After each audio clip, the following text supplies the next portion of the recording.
7 अगस्त की दोपहर तक भारत और भारतीय फैंस भूले नहीं समा रहे थे कि आज भारत की झोली में एक और ओलंपिक मेडल आएगा और इसका रंग कम से कम सिल्वर तो जरूर होगा। हालांकि अब ऐसा नहीं होने जा रहा है। अब तक पेरिस ओलंपिक में 3 पदक भारत ने जीते हैं और मंगलवार 6 अगस्त की रात को विनेश फोगाट ने फाइनल में पहुंचकर मेडल पक्का किया था। लेकिन फाइनल में उतरने से कुछ घंटे पहले उनका वजन 50 किलोग्राम से ज्यादा पाया गया। विनेश फोगाट को फाइनल से पहले अधिक वजन होने के कारण महिला कुश्ती 50 किलोग्राम से अयोग्य घोषित कर दिया गया। वो फाइनल में हिस्सा नहीं ले पाएंगी और न ही उनको कोई मेडल मिलेगा। इस बात की पुष्टि खुद इंडियन ओलंपिक एसोसिएशन ने भी कर दी। आयोग ने बताया कि आज सुबह उनका वजन 50 किलोग्राम से कुछ ग्राम अधिक मिला था। जैसे ये खबर सामने आई, देश में निराशा सी फैल गई। किसी को यकीन नहीं हो रहा था कि चंद ग्राम की वजह से विनेश फोगाट ओलंपिक से बाहर हो गई।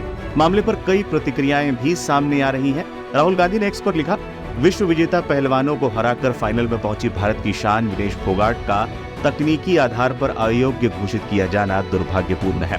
हमें पूरी उम्मीद है कि भारतीय ओलंपिक संघ इस निर्णय को मजबूती से चैलेंज कर देश की बेटी को न्याय दिलाएगा। विनेश हिम्मत हारने वालों में से नहीं है। हमें पूरा विश्वास है कि वो अखाड़े में है और अधिक मजबूती से वापसी करेगी। आपने हमेशा देश को गौरवान्वित किया है विनेश। आज भी पूरा देश आपकी ताकत बनकर आपके साथ खड़ा है।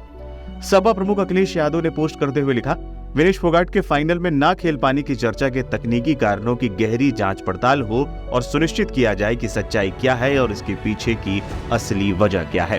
कांग्रेस नेता रणदीप सुरजेवाला ने तो मामले को षड्यंत्र तक बता दिया। पहले कुश्ती संघ के तत्कालीन अध्यक्ष बृजभूषण शरण सिंह, जो मोदी जी के चहेते सांसद हैं, उन्होंने शारीरिक तौर से और मानसिक तौर से विनेश फोगाट को प्रताड़ा।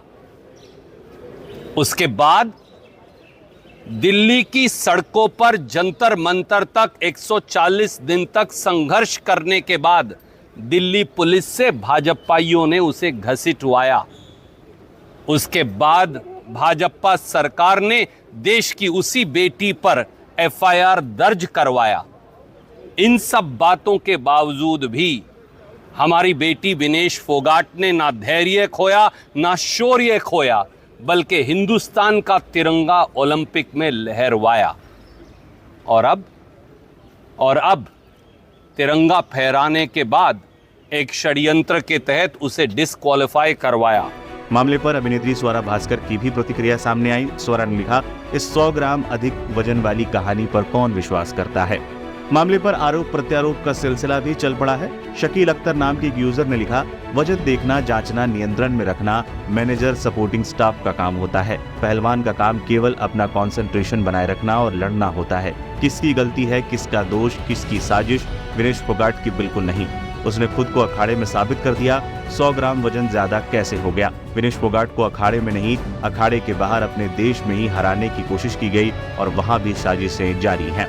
मामले पर आप सांसद संजय सिंह का भी बयान सामने आया है। संजय सिंह ने कहा कि भारत सरकार को इसमें तुरंत हस्तक्षेप करना चाहिए। मैं समझता हूं कि भारत सरकार को तुरंत हस्तक्षेप करना चाहिए, तत्काल हस्तक्षेप करना चाहिए और साफ शब्दों में कहना चाहिए, अगर 144 करोड़ भारतवासियों का अपमान करोगे, अगर भारत की बेटी का अपमान करोगे, उसके साथ अन्याय करोगे, तो हम ओलंपिक का बहिष्कार करेंगे। गौरतलब है कि विमेंस फ्री स्टाइल 50 केजी भार वर्ग में विनेश फोगाट ने प्री क्वार्टर फाइनल में जापान की उस प्लेयर को हराया था जो मौजूदा नंबर 1 कुश्ती प्लेयर है और टोक्यो ओलंपिक में उसने गोल्ड मेडल जीता था।